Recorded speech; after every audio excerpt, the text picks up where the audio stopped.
La très catholique Espagne fut un jour qui dura des siècles, une terre d'islam où s'épanouirent les palais et les jardins.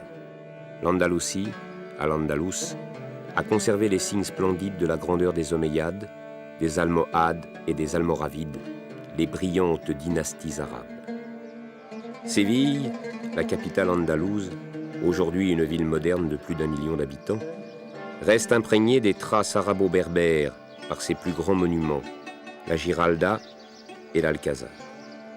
La Giralda est une église dont la tour de 130 mètres, une des plus hautes constructions de briques d'Europe, porte au ciel la gloire chrétienne.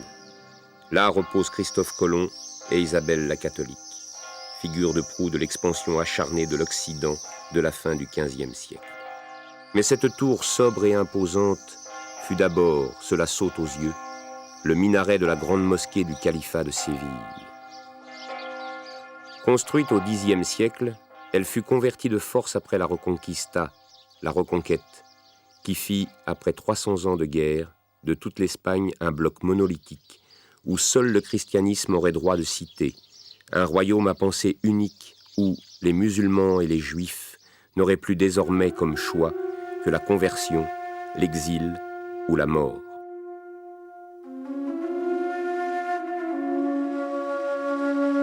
Moins connu que l'Alhambra de Cordoue, l'Alcazar de Séville offre dans ses différentes parties un résumé significatif de styles architecturaux, d'art de vie et de philosophie qui se sont côtoyés en paix ou farouchement combattus et parfois ont su se fondre en des mariages harmonieux.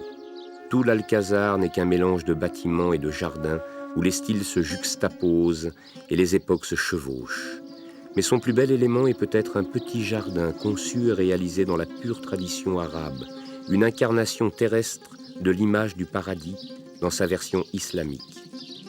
Le plan est tout à fait classique, une structure en forme de croix, 4 parties dessinées par des canaux perpendiculaires qui symbolisent les 4 fleuves mythiques dont parlait déjà la Genèse à propos du jardin d'Éden.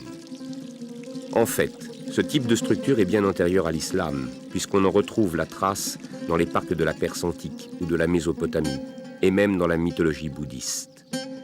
Au centre, toujours, un bassin ou une fontaine, signe concret du principe vital, l'eau, la chose la plus précieuse, qui hante profondément l'imaginaire arabe.